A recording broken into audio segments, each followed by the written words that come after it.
Así que bueno, en este momento especial, ahí vamos a comenzar con el tema y le vamos a dejar no iba a decir minutos, no, este tiempo para Avi, para que nos dé el tema que continuaba. Así que te escuchamos, Avi, el tiempo es tuyo.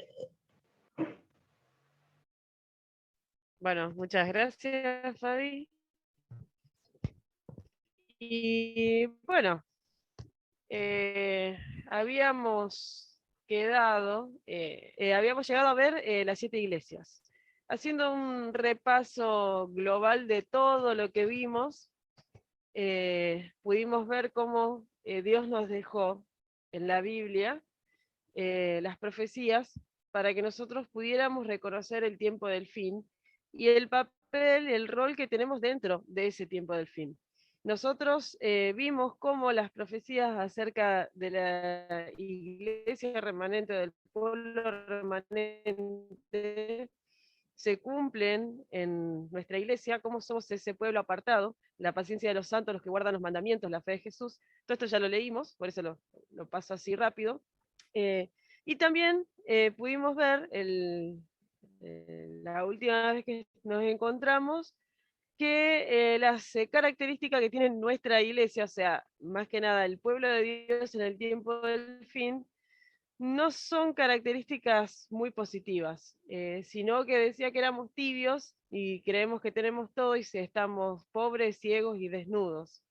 Pero aún así, como habíamos dicho, no es que la iglesia está perdida, sino que es justamente de la iglesia de la Odisea, donde se va a dar lo último, va a haber, por supuesto, escogidos ahí, y tenemos también la última tribulación y una misión especial que es concluir el predicar el mensaje a todo el mundo para que Cristo venga. Entonces, vamos a ver un poquito. Voy a proceder a compartir la pantalla.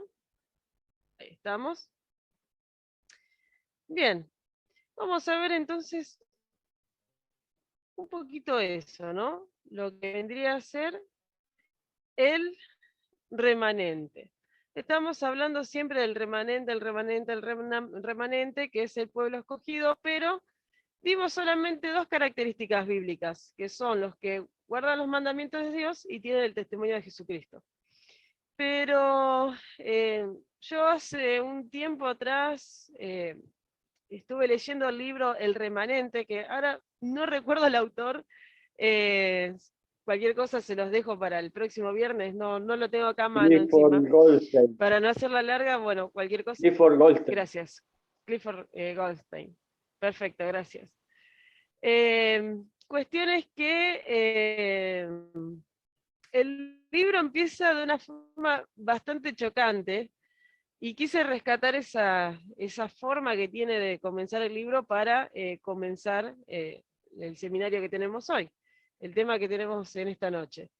Empieza así, dice: una joven que ha leído publicaciones de la iglesia remanente asiste un sábado al culto. Nadie la saluda.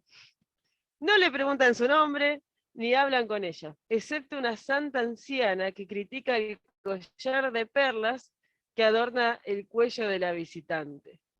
Yo cuando le dije, ay, como que no da, ¿no? La iglesia remanente y todo esto. Pero seguimos. Un niño llora. Sus padres, ambos dirigentes de la iglesia remanente local, se han divorciado tras años de sonreír en público y pelearse en privado. Otra frase bastante chocante.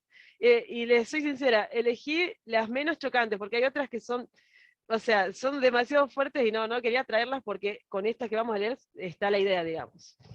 Dice, algunas denuncian las doctrinas del remanente y lo acusan de herejía.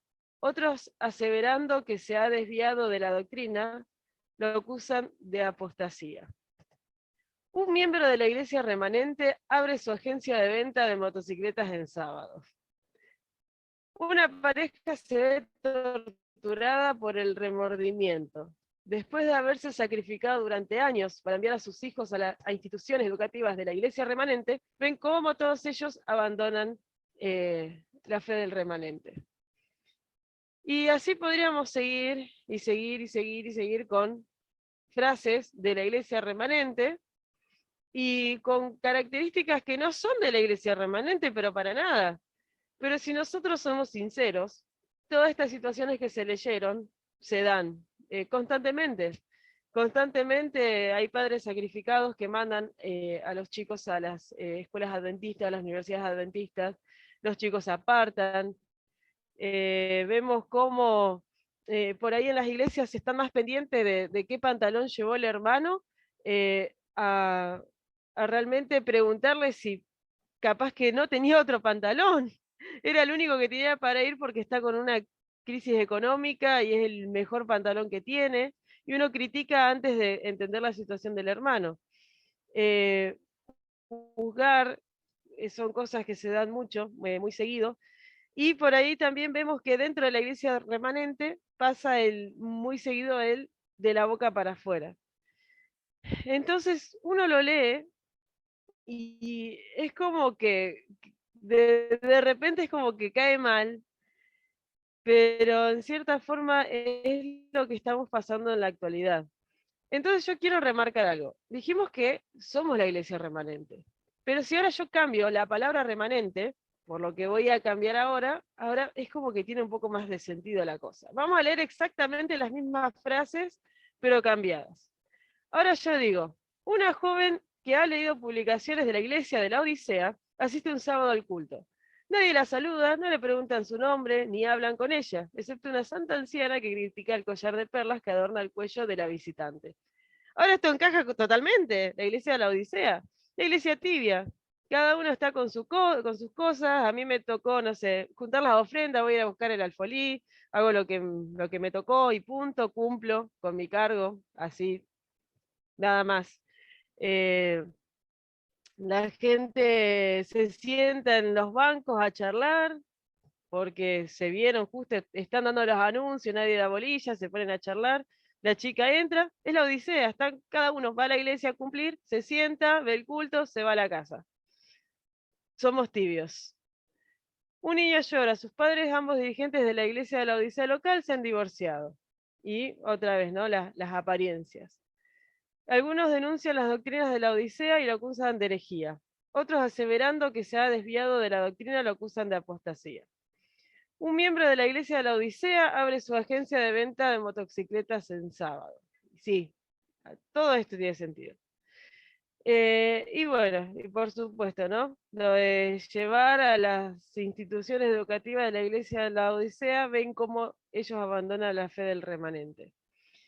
Y esto yo lo quise traer, y son cosas fuertes, que generalmente no se tocan estos temas, pero yo creo que en los tiempos que estamos viviendo uno no puede tratar de dejar de lado algunos temas porque son feos, porque causan incomodidad o la gente los puede malentender. Yo creo que si no hablamos o tocamos ciertos temas, en sí podemos llegar a pasar hasta como quizás ciegos a voluntad, o inclusive nos pueden llegar a decir que somos hipócritas por no reconocer situaciones que están pasando dentro de nuestras iglesias. Y a veces por querer pintar que sí, la iglesia nuestra es la remanente y es la que tiene la verdad, y tratar de como que justificar problemas que hay con la gente de afuera dice, al final esta iglesia es como todas. O sea, ¿cuál es la diferencia? ¿Qué me pueden ofrecer de distinto? Es una iglesia desde el montón. Entonces yo quería traer esto, y inclusive gente, o sea, yo soy adventista de cuna. Eh, yo creo que me ha pasado a lo largo de mi vida y algunos que hace años que están, les ha pasado empezar a plantearse y preguntarse ciertas cosas que inclusive pueden llegar a peligrar nuestra salvación. Que bueno, de repente pueden llegar a surgir preguntas. ¿Cómo podemos ser ambas cosas? ¿Cómo podemos ser el remanente y cómo podemos ser la odisea a la vez? ¿Qué es el remanente? ¿Qué factores determinan el remanente?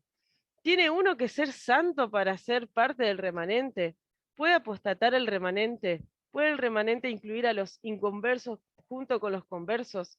Y de repente, por ver ciertas situaciones dentro de la iglesia remanente o de la iglesia de la Odisea, nos podemos llegar a desanimar, podemos llegar a, a faltar, a dejar de ir a la iglesia, o a o estar tan enojados por cosas que pasan que nosotros nos salimos del camino que Dios quiere para nosotros por estar fijando. Y yo creo que a mucha gente le pasa constantemente, de empezar a dudar de la verdad solamente por situaciones humanas que ocurren dentro de la iglesia.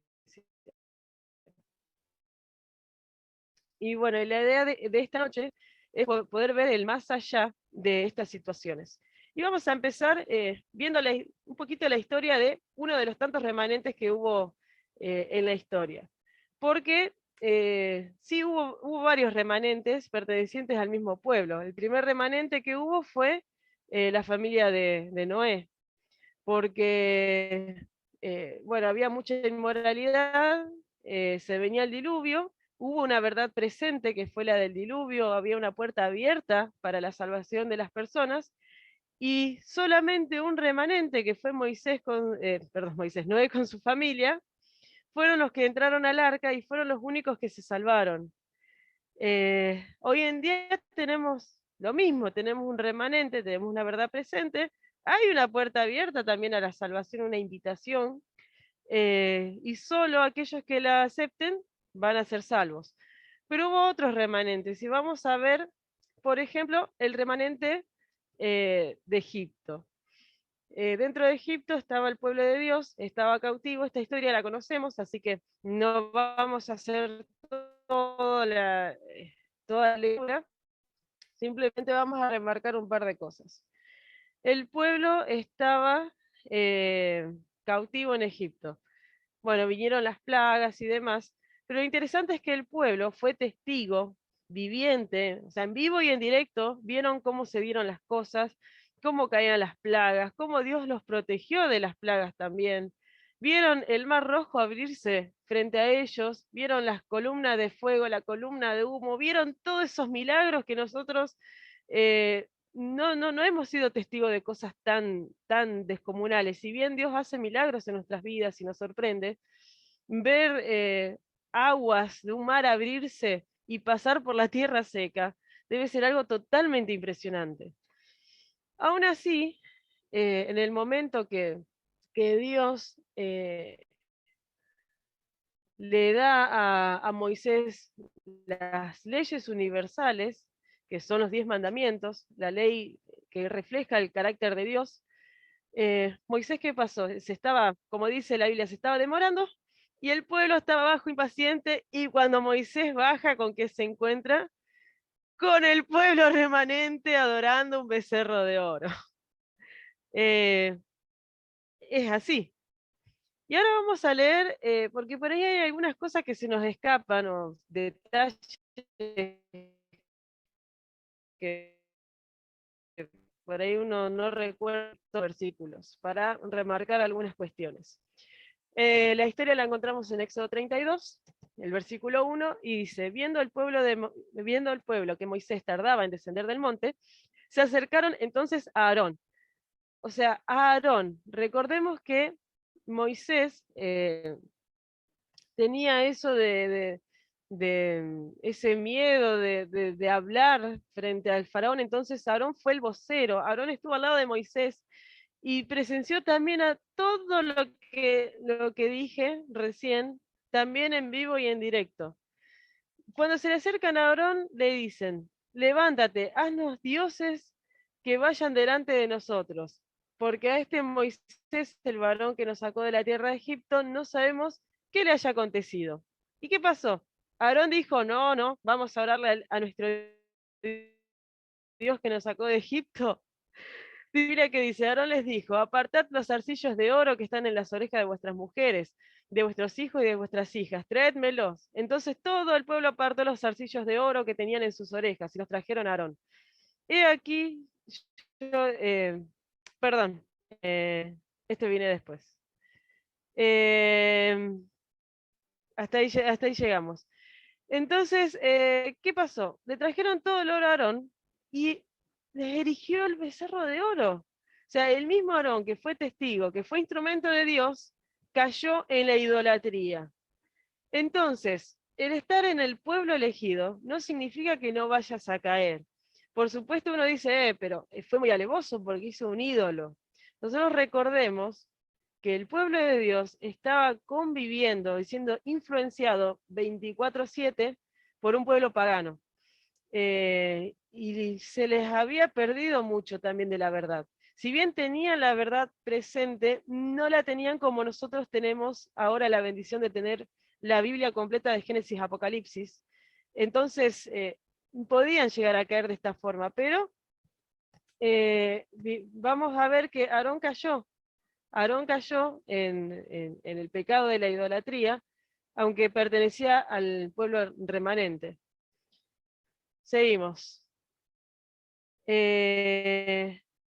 Pero vamos a ver que a pesar de todo esto, acá tengo el versículo. Dice, entonces Jehová dijo a Moisés, anda, desciende porque tu pueblo que sacaste de la tierra de Egipto se ha corrompido. Entonces acá, ¿no? Fue cuando Moisés baja y se encuentra con toda esta situación del pueblo que era corrompido. Pero a pesar de que el pueblo se corrompió, pasó esta situación, inclusive Moisés tira las tablas, se rompen, después Dios habla con Moisés y le ordena que las vuelva a escribir. A pesar de todo esto, de que el pueblo cayó, acá ahora sí viene el versículo que lo tiene adelantado, dice, Dios le dijo a Moisés, he aquí, yo hago pacto delante de todo tu pueblo, haré maravillas que no han sido hechas en toda la tierra, ni en nación alguna, y verá todo el pueblo en medio del cual estás tú la obra de Jehová, porque será cosa tremenda la que yo haré contigo. A pesar de que el pueblo era corrupto, como dijo el mismo Dios, que se había corrompido, Aarón había caído, había fallado, era el pueblo elegido, y a pesar de, porque estamos hablando de seres humanos que pecan y caen, Dios iba a hacer maravillas en ese pueblo. Y en ese pueblo se mantuvo la verdad en toda la historia hasta el día de hoy. Y si nosotros leemos la historia del pueblo de Israel, vamos a ver que en todas las épocas han caído, han traído otros dioses, han hecho cosas que no debían, Dios los vivió reprendiendo, dijo que era una mujer que se contaminaba, su pueblo, pero aún así siempre el pueblo, hubo un remanente que estuvo guardando la verdad, que se pudo preservar hasta el tiempo del fin. Entonces, Dios tiene un pueblo que conoce la verdad y que cae, vive cayendo. Y hoy en día es lo que estamos viendo, cómo la iglesia tiene la verdad presente, porque la tiene, la estuvimos estudiando. Dijimos que la verdad del juicio de Dios, la verdad del santuario, las profecías de 1844, el guardar los mandamientos, son todas características de la iglesia remanente. Pero, pero, tenemos un enemigo que está atacando a la iglesia constantemente y atacando a las personas que están dentro de la iglesia. Entonces, por eso pasan cosas. ¿Y qué significa que estén pasando todas estas situaciones que estamos viendo hoy en día? Significa que se acerca la segunda venida de Cristo, porque es lo que tiene que pasar y lo vamos a ver un cachito más adelante. Vamos a seguir acá. Vamos a leer. Nosotros sabemos que eh, bueno, acá leímos Éxodo 32, Dios le dio las leyes universales, los 10 mandamientos, a Moisés para su pueblo. Y en el Nuevo Testamento, en Santiago dice, porque cualquiera que guardare toda la ley, pero ofendiere en un punto, se hace culpable de todos. Porque el que dijo, no cometerás adulterio, también ha dicho, no matarás. Ahora bien, si no cometes adulterio, pero matas, ya te has hecho transgresor de la ley. ¿Cuántas propuestas tenemos de doctrinas hoy en día? Y todas se olvidan mínimamente del mandamiento. Algunas se olvidan de más, Pero el cuarto mandamiento es totalmente olvidado. Por algo dice, acuérdate del día sábado, porque ya te daba indicio de que la humanidad en algún momento se iba a olvidar del día sábado. Y nosotros, si leemos 1 de Juan 2:4, también Nuevo Testamento dice, el que dice, yo le conozco y no guarda sus mandamientos, él tal es mentiroso y la verdad no está en él. Vamos a ver para ir entendiendo un poquito también lo que es el remanente y el pueblo de Dios. Otras situaciones que se han dado, por ejemplo, cuando Jesús estuvo en la tierra, los fariseos tenían la verdad, conocían las escrituras. El pueblo de Israel, o sea, los fariseos, conocían la verdad y la tenían la verdad presente. Pero ¿qué pasa? A pesar de tener la verdad, y vamos a tocar específicamente el cuarto mandamiento, tenían la verdad del cuarto mandamiento de guardar el sábado, ellos tenían la verdad, pero estaban equivocados en la forma de vivir esa verdad. Y eso también nosotros podemos aprender muchísimo porque nos puede llegar a pasar. Vamos a hacer un pequeño repaso. En esa época, por ejemplo, algo que a mí siempre me llamó la atención, yo me acuerdo que descubrí esto cuando era chiquita, que mi papá me contó, que por ejemplo, si vos tenías un pañuelo, andabas por ahí, necesitabas un pañuelo para la nariz o para lo que sea, lo tenían cosido de un bolsillo, de un bolso, de lo que sea, eso era un trabajo. Y no se podía hacer el sábado. Tenías que caminar, tenías permitido caminar cierta distancia, porque si caminabas de más era un trabajo. Entonces, había muchas leyes para el sábado que eran todas leyes de prohibiciones y convertían el sábado en algo de prohibido esto, prohibido lo otro, prohibido aquello. Y hoy en día las leyes de sábado todavía siguen así, nada más que un poco más modernas. Yo les voy a mostrar ahora esto, lo descargué de una página donde dice leyes de sábado para principiantes, que es de una página judía. Y por ejemplo, a mí me llamó la atención porque yo no estaba actualizada con lo último de las cosas que no se pueden hacer en sábado, según los judíos.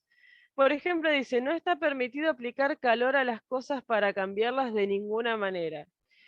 Entonces, yo, por ejemplo, si tengo una sopa congelada, no puedo descongelarla porque le estaría aplicando calor, la estaría cambiando y eso genera un trabajo. Así que yo, si tengo una salsa congelada, debería descongelarla el viernes a la tarde y comerla fría, o creo que calentar si se puede, porque no la estaría cambiando de estado, pero eso sí, porque si no sería un trabajo. En el Sabbat no se puede encender ni apagar fuego y manejar, que manejar enciende y quema combustible. Acá dentro de esta categoría, o sea, no se puede manejar ni auto ni moto, hay que caminar. Existe una prohibición de utilizar artefactos eléctricos en Sabbat, tales como teléfonos, radios y televisores. Bueno, la iluminación interior tampoco se puede. Esto me llamó la atención, las cosas que están unidas con pegamento, cosidas o incluso con perforaciones, no pueden desconectarse para usarlas en Sabbat. Esto, por ejemplo, las servilletas de papel hay que cortarlas el viernes, inclusive el papel higiénico hay que cortarlos en viernes, porque en sábado también está tomado como algo que es un trabajo. Y, por ejemplo, dice, el Sabbat está todo completo y evitamos hacer cosas que indicarían que nosotros tenemos dominio sobre el mundo. Entonces, por supuesto, se debe evitar provocar que las cosas vivan o en algunos casos provocar que mueran. Por lo tanto, una vez que comienza el Sabbat, no regamos nuestras plantas, dicen, ni colocamos flores cortadas en el agua. Y ya vamos con lo último, hay más, por supuesto, pero les traje las que más me llamaron la atención. Dice, se debe evitar escribir, dibujar, borrar e incluso romper letras en un paquete. Los lápices, gomas de borrar, etcétera, caen dentro de la categoría. Todos los paquetes y las tapas de las botellas que se van a usar en Sabbat deben abrir antes para no romper ninguna letra. sea, son la forma moderna que venían trayendo ya los fariseos de esa época. Entonces, se tiene la verdad acerca del sábado, pero se está errado en el concepto de cómo vivir esa verdad del sábado. Nosotros recordemos que en Marcos 2, del 23 al 28, se nos presenta una historia también muy conocida.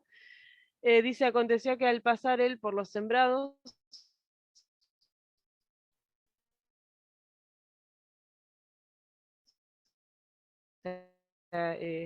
Jesús lo que no es lícito, pero les dijo, ¿nunca leísteis lo que hizo David cuando tuvo necesidad y sintió hambre?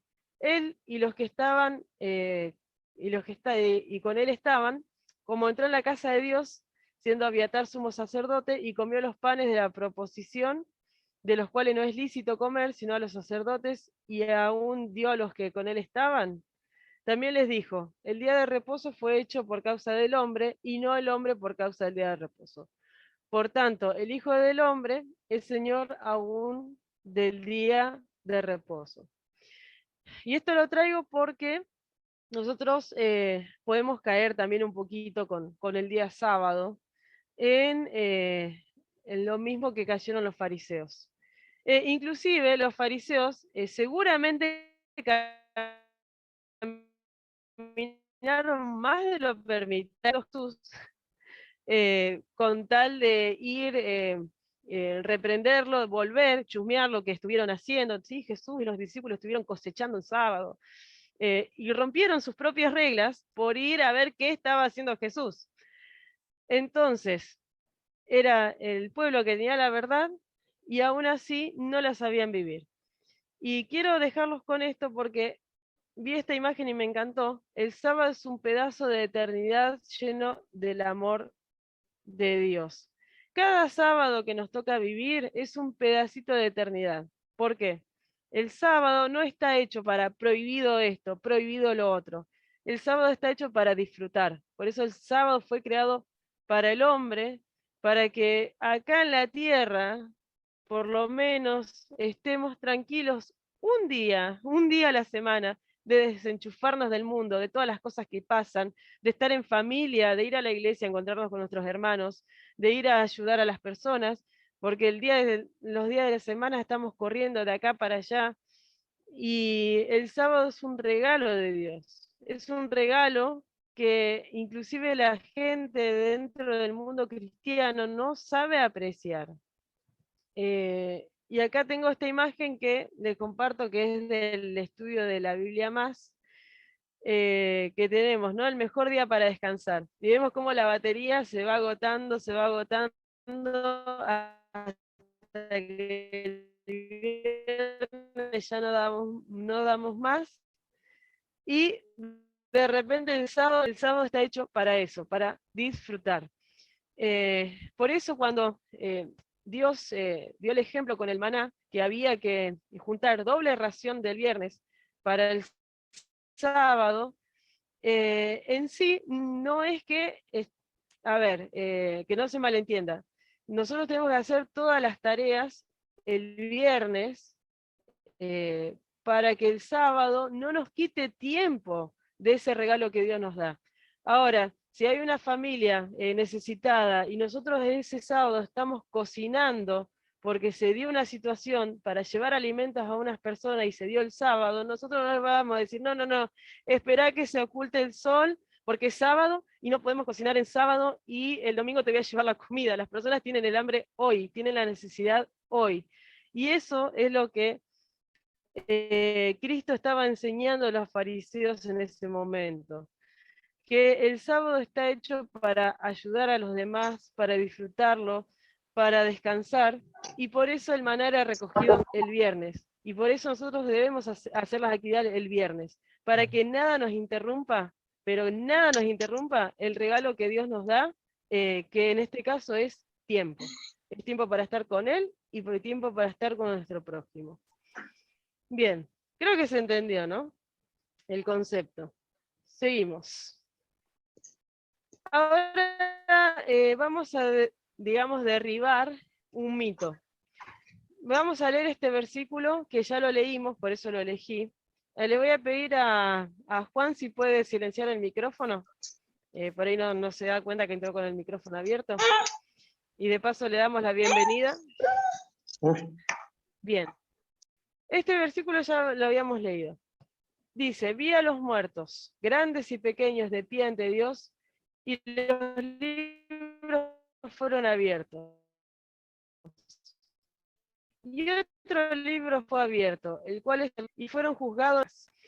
Bien, según sus obras, los muertos fueron juzgados. Y esto yo lo traigo también, acá tenemos nosotros la imagen que vimos ya de Jesús intercediendo en el lugar santísimo por nosotros, el juicio se está dando, y los 10 mandamientos son la ley por la cual nosotros somos presentados, y de ahí tenemos la sentencia de culpable o inocente, digamos. Habíamos dicho que si no hay ley, entonces no hay pecado. Si no hay ley, no hay infracción. Si no hay infracciones, ¿para qué va a haber juicio? Si no hay vamos a ser encontrados culpables o inocentes. Pero dentro justamente de lo que es la iglesia remanente o la Odisea, podemos llegar a caer en un concepto que es viejísimo, viejísimo de la época, digamos, de los egipcios, que es concentrarnos demasiado en las obras y dejar de lado lo más importante. Ahora vamos a ampliar este concepto. Acá yo les puse una imagen de lo que se conoce como el juicio de Osiris, en donde Anubis era el encargado de pesar las almas, y así se decidía si esa persona iba a lo que era conocido como en ese momento el paraíso de ellos, o el infierno. Y esa creencia inclusive está dentro de muchas ramas del cristianismo. Inclusive acá tenemos una imagen que es muy conocida en lo que es la Iglesia Católica, que es San Miguel pesando las almas.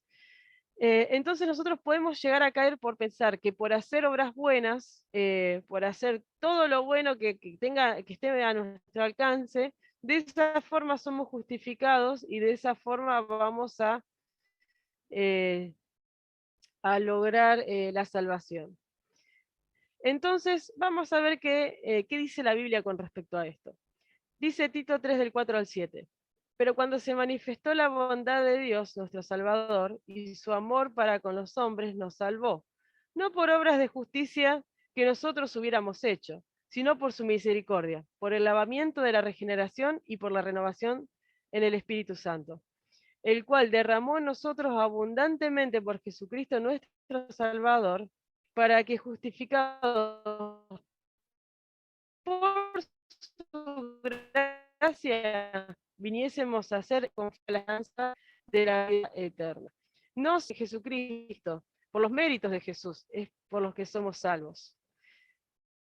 Y en Gálatas 2:10 dice, sabiendo que el hombre no es justificado por las obras de la ley, sino por la fe de Jesucristo, nosotros también hemos creído en Jesucristo para ser justificados por la fe de Cristo y no por las obras de la ley.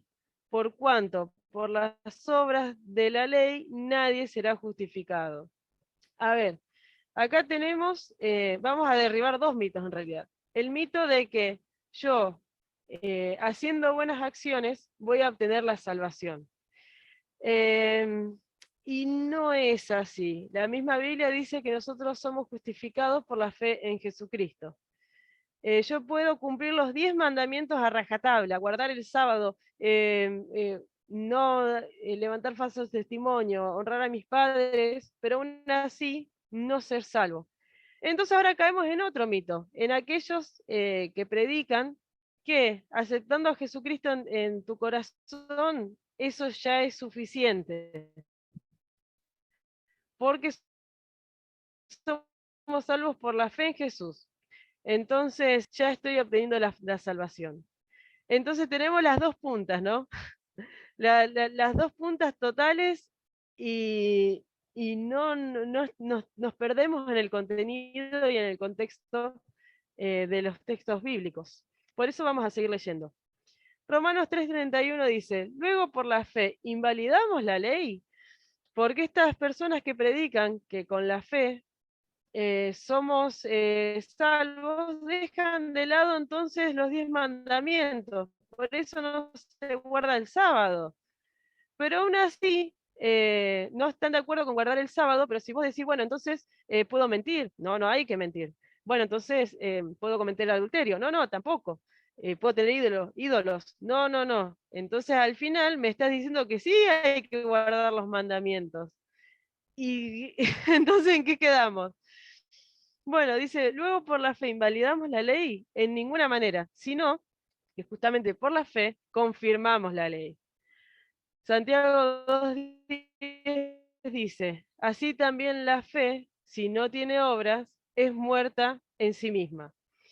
Todo esto, la forma más fácil de entenderla es poner un ejemplo que nosotros podamos observar en la vida. Y lo más parecido que tenemos como para verlo es con una historia de un matrimonio. Vamos a hacer de cuenta que hay una pareja, se casan, se profesan amor eterno, y de repente, ¿qué pasa? La mujer siente que el esposo no la ama. ¿Por qué? Porque vamos a ver la situación. El esposo, hagan de cuenta que el esposo todos los días le trae flores, el esposo, por ejemplo, o sea, la tiene bien. Vamos a hacer de cuenta que ni siquiera necesita trabajar la mujer, el esposo trabaja, inclusive le da plata, le dice, Tomás, si querés andar a salir con tus amigas. Y aún así la mujer siente que el esposo no la ama. ¿Por qué? Porque por más de que haga todas esas cosas buenas que son deber del esposo para con la esposa, en realidad el esposo lo hace de forma automática porque es lo que le corresponde por esposo y no, nunca se detiene a decirle qué linda que estás hoy o a darle un beso siquiera. No hay demostración de cariño, hay acciones, pero no hay demostración de sentimientos de amor. Entonces la mujer de repente, o sea, a pesar de las acciones, no siente que haya un amor. Y eso inclusive es algo que pasa en las parejas, en la vida real. Ahora, si el esposo, vamos a poner lo contrario, si el esposo le dice que la ama, cuando está con ella la abraza, la llena de amor, le endulza el oído, pero después va y está con otra mujer. Entonces tampoco es amor verdadero. ¿Cuál es el amor verdadero? Que por el amor genuino a esa esposa, porque la quiere, porque la admira, porque es el amor de su vida, entonces eso es el motor que al esposo le lleva a ir a una florería a traerle flores. Por ese amor que le tiene es desde decir, la quiero tanto, pero la quiero tanto que le voy a hacer una tarjetita y se la voy a dejar en la almohada. Dios quiere eh, para con sus criaturas. Que nosotros no guardemos los mandamientos porque es lo que tenemos que hacer. No guardemos el sábado porque es el día que, bueno, Dios me puso para que no haga esto, para que no haga lo otro. Sino por el amor que nosotros le tenemos a Dios, ese amor que nos llena el corazón, lo tengamos que compartir con los demás. Ese amor haga que yo no tenga algo por encima de Dios, no tenga ningún ídolo, no tenga un partido de fútbol por arriba de ir a la iglesia, no tenga eh, otros ídolos y por supuesto que yo a través de esa extensión de amor que tengo con Dios, yo ame a mi prójimo. Dice la Biblia, dichosos los que guardan sus mandamientos, para que tengan derecho al árbol de la vida y entren por las puertas en la ciudad. Si me amáis, guardaréis mis mandamientos. Dice Juan 14:15. También tenemos, ¿no? Primero dice, todo aquel que comete pecado infringe también la ley, pues el pecado es infracción de la ley. Y tengan por seguro que si nosotros estamos en comunión con Dios, de a poco nos alejamos del pecado y vivimos conforme a la ley de forma automática. Y hay un versículo que no, a ver, digo que es poco conocido porque no se suele leer como todo esto que estuvimos leyendo, pero resume a la perfección lo que es ese equilibrio entre la fe, que por la fe, por extensión, yo hago esas obras buenas. Segunda de Juan, versículo 6. Juan tiene un solo capítulo, dice, y este es el amor, que andemos según sus mandamientos. Este es el mandamiento, que andéis en amor como vosotros habéis oído desde el principio. El amor lleva a los mandamientos, y el mandamiento es que andemos en amor. El amor encierra absolutamente todo, pero el amor ¿para con quién? Para con Dios. Y nosotros recibir ese amor de Dios que por extensión llega a mi prójimo. Por eso los 10 mandamientos tienen, los primeros 4 mandamientos es el amor a Dios y los últimos 6 es el amor al prójimo. Si yo tengo amor, entonces los voy a cumplir sin ni siquiera pensar que los estoy cumpliendo, simplemente por esa comunión con Dios. Entonces, vamos a poner acá unos ítems. ¿Qué tengo que hacer yo entonces para empezar o retomar quizás una vida, la vida que Dios quiere para mí? Y son todas cosas que nos favorecen a nosotros.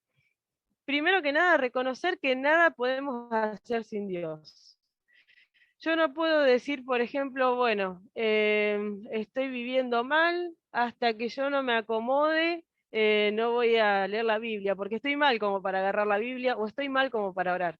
Porque estos son sentimientos comunes, de sentir que estamos tan mal que ni siquiera podemos arrodillarnos a orar, y queremos que, como que nosotros mismos podemos manejar lo que no podemos manejar para después ir a Dios. Primero tenemos que ir a Dios. Y el segundo paso es pedirle humildemente que nos guíe en el plan que Él tiene para nosotros, no en lo que nosotros queremos, porque nosotros no tenemos la capacidad de saber qué es lo mejor para nosotros. Solamente un Dios todopoderoso que nos conoce mejor que nosotros mismos sabe qué es lo mejor para nuestra vida. Después el otro paso es aceptar ese plan, porque puede pasar que Dios nos muestra lo que Él quiere para nosotros, pero nosotros no estamos no tenemos la voluntad de seguir. Y de esos ejemplos tenemos muchísimos, y el más conocido, por supuesto, es de cuando a profetas a lo largo de la historia Dios les ha pedido algo y es como que se fueron para el otro lado y después terminaron volviendo. Pero bueno, no quiero extender más, vamos a seguir directamente con el último paso, que es, y me encanta esta palabra, el de disfrutar de la vida que nos regala. Nosotros por ahí tomamos la Biblia como una prohibición. Inclusive mucha gente, yo he escuchado de la iglesia decir, yo soy adventista, yo no puedo, por ejemplo, ir a los cumpleaños del sábado, yo no puedo tomar alcohol, yo no puedo fumar, yo no puedo... ¿Cómo yo no puedo? No, soy adventista, yo tengo un día en que conecto con mi creador y con mi familia.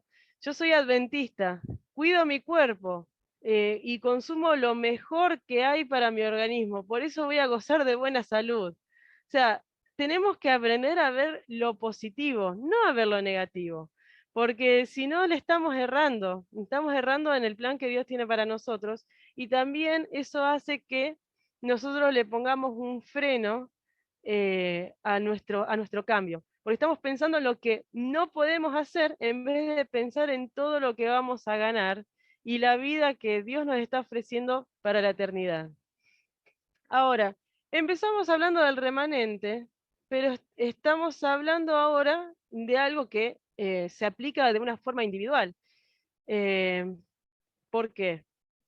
Y porque nosotros, a pesar de estar dentro del remanente, tenemos que recordar que la salvación es individual. O sea, yo soy responsable de las elecciones que yo tomé en mi vida.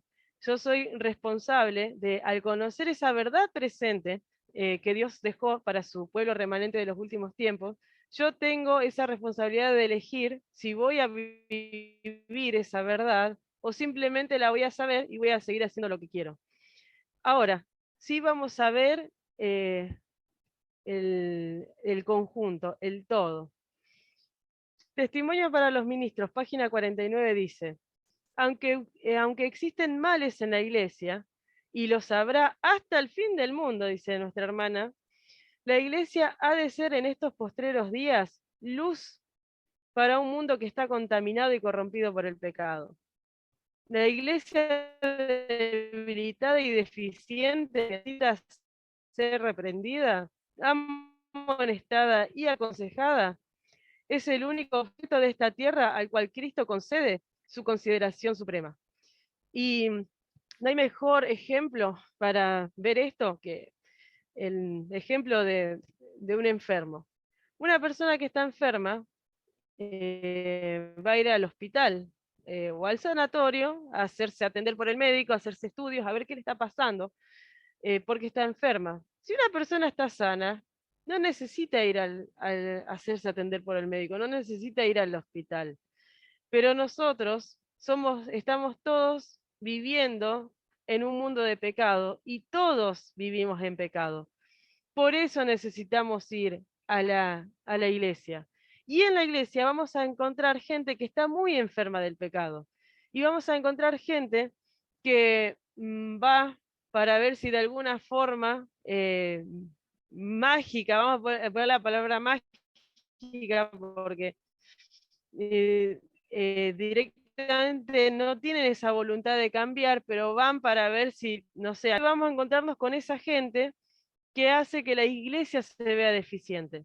Pero también vamos a encontrar mucha gente sincera que está trabajando, que es las personas que están siempre en primera fila a la hora de hacer algún proyecto, de ir a dar estudios bíblicos y demás. Y vamos a encontrar gente que todavía no sabe qué rumbo tomar. Vamos a encontrar de todo dentro de la iglesia. Entonces, por eso la iglesia está deficiente. Por eso la iglesia remanente del último tiempo es una iglesia de la Odisea, es una iglesia tibia. Hay de todo, porque el fin está cerca. Y entonces las cosas se están poniendo muy complicadas.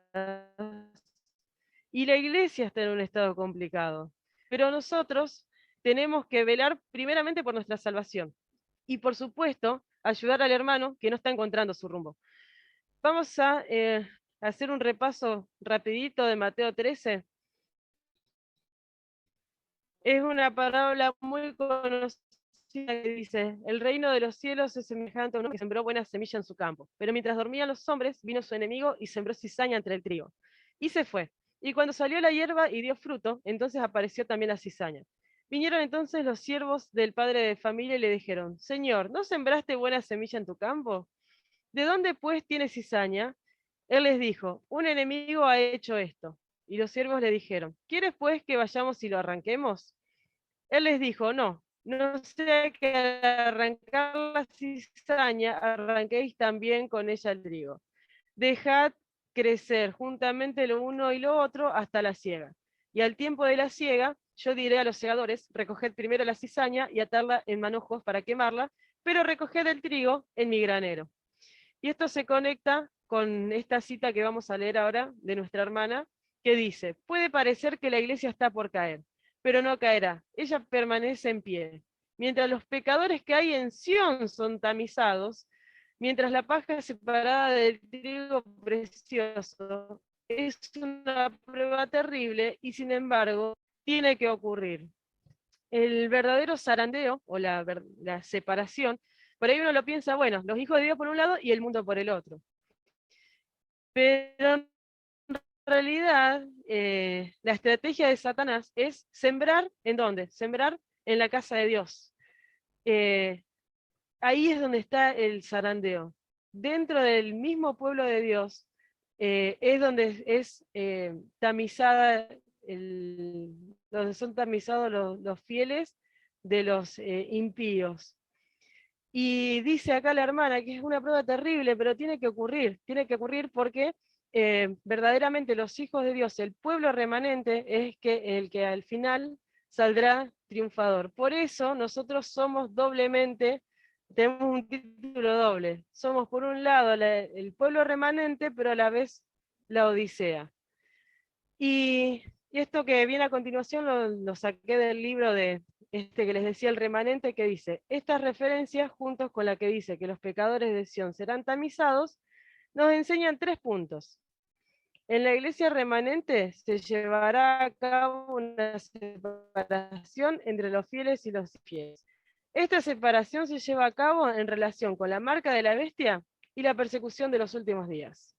Y después dice, los que resulten ser infieles abandonarán la iglesia y se unirán a la oposición. Ahora, eso quiere decir que dentro de la iglesia hay una verdadera iglesia y que eventualmente nos vamos a separar. En realidad no es así. Vamos a ver, nuestra hermana dice, hay que proclamar ante el mundo todas las verdades que Él ha dado para estos últimos días. Hay que fortalecer cada pilar que Él ha establecido. Ahora no podemos alejarnos del fundamento que Dios ha colocado. No podemos entrar en ninguna nueva organización porque esto significaría apostatar.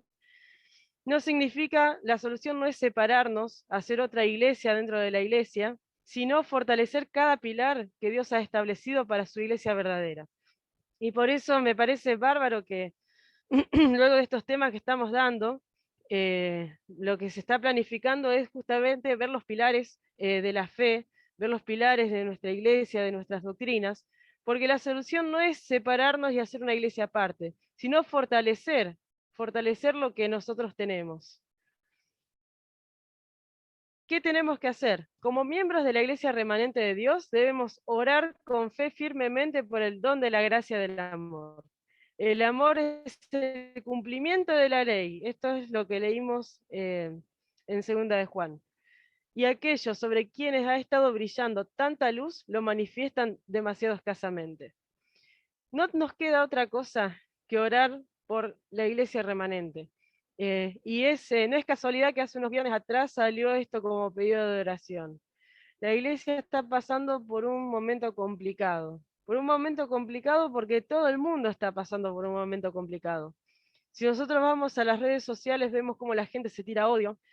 Sale una película y de repente tenés un sector que está enojado porque en esta película se sienten ofendidos porque esto, porque el otro, y hay una ideología, y hay otra ideología, y la gente está re perdida, nadie sabe en qué creer, nadie sabe a qué movimiento adherirse o si no adherirse. El mundo entero está totalmente convulsionado, por eso es demasiado normal que todas estas cosas que pasan en el mundo de cierta forma se contagien o se empiecen a meter de a poco en la iglesia.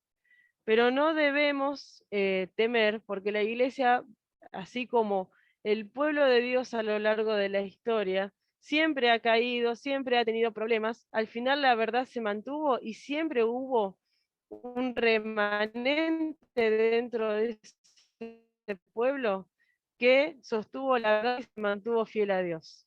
Y en el tiempo del fin va a pasar exactamente lo mismo. Recordemos la parábola de las 10 vírgenes, no la vamos a decir todas, solamente nos vamos a centrar que en el versículo 5 de Mateo 25 dice, como el novio tardaba, cabecearon todas y se durmieron. Y esto es la Odisea, todos dormidos, absolutamente todos dormidos. Por eso nos dice, velad pues, porque no sabéis el día ni la hora en que el Hijo del Hombre ha de venir. Aunque las vírgenes, las 10 durmieron, 5 que tenían aceite para sus lámparas, pudieron entrar a la boda y compartir con el novio. Por eso nosotros necesitamos una preparación. Romanos 13 del 11 al 12 dice, ya hora de levantarnos del sueño, porque ahora está más cerca de nosotros nuestra salvación de cuando creímos. La noche está avanzada y se acerca el día. Desechemos pues las obras de las tinieblas y vímonos las armas de la luz. Y también recordemos algo que solemos olvidarnos. Hay un versículo que es muy conocido, son varios versículos, y siempre nos quedamos con la primera mitad. Primera de Corintios 6, del 9 al 11 dice, ¿no sabéis que los injustos no heredarán el reino de Dios? No erréis, ni los fornicarios, ni los idólatras, ni los adúlteros, ni los afeminados, ni los que se echan con varones, ni los ladrones, ni los avaros, ni los borrachos, ni los maldicientes, ni los estafadores heredarán el reino de Dios. Y nos quedamos ahí. Por eso muchas veces, cuando a nuestras iglesias entran personas que encajan con estas descripciones, automáticamente queremos echarlos o los vemos mal o empezamos a cuchichear en la iglesia entre nosotros. ¿Viste quién entró? ¿Viste cómo vino vestido? ¿Viste tal cosa? ¿Viste tal otra? Y el versículo, el texto sigue, dice, y esto erais algunos, mas ya habéis sido lavados, ya habéis sido santificados, ya habéis sido justificados en el nombre del Señor Jesús y por el Espíritu de nuestro Dios. Cualquier persona, sea su estado, tiene salvación. Nosotros no somos quienes para juzgar, nosotros no somos quienes para no extenderle una mano a una persona. Y esa es nuestra misión como iglesia remanente, rescatar en el tiempo del fin y permanecer firmes en los pilares de nuestra fe. Y quiero cerrar con el versículo de Gálatas 2:20 que dice, con Cristo estoy juntamente crucificado, y ya no vivo yo, mas vive Cristo en mí. Y lo que ahora vivo en la carne, lo vivo en la fe del Hijo de Dios, el cual me amó y se entregó a sí mismo por mí. Nosotros por ahí estamos acostumbrados a quizás simplemente a abrazar la cruz de Cristo, y lo que nos pide es que la pongamos también en nuestras espaldas y caminemos, porque hay que ser realistas. Vivir una vida cristiana en los días que nos tocan vivir no es algo fácil, porque el mundo es totalmente lo opuesto a lo que nosotros somos. Pero el que persevere y viva la vida que Dios te está regalando, que es una vida hermosa, una vida en donde podemos disfrutar de un montón de cosas, y nosotros somos los que nos ponemos límites y no podemos apreciarla, los que viven esa vida son los que, aparte de recibir un montón de bendiciones en esta tierra, son los que cuando Cristo vengan van a poder gozar de una vida eterna. Así que la invitación de hoy es que no nos desanime, la situación en la que la iglesia está pasando, que no nos desanimen, que el mundo está convulsionado, porque esas cosas tienen que pasar antes de que Cristo venga. Nosotros tenemos que animarnos a nosotros, entregarnos totalmente a Cristo, y por ese amor que se nos desarrolla en nuestro interior, eso que se extiende pueda contagiar a los demás, pueda contagiar a la iglesia. Y de esa forma es donde la iglesia va a empezar a cambiar y a prepararse para la segunda venida de Cristo. Yo creo que nadie quiere que en la iglesia ser el único que se va a salvar y que todos los demás hermanos se pierdan porque la iglesia está así. Entonces yo les invito a que cada vez que se presenten situaciones, tratarlas con amor y tratarlas siempre pensando en que la salvación de un hermano está puesta en peligro quizás por alguna situación mundana. Los pasos bíblicos siempre, y todo siempre con humildad, porque los días están complicados y Cristo está a las puertas. Y lo que yo deseo para todos es que todos estemos en el cielo compartiendo con Cristo esa vida que Él quiere para nosotros. Así que bueno, espero que el tema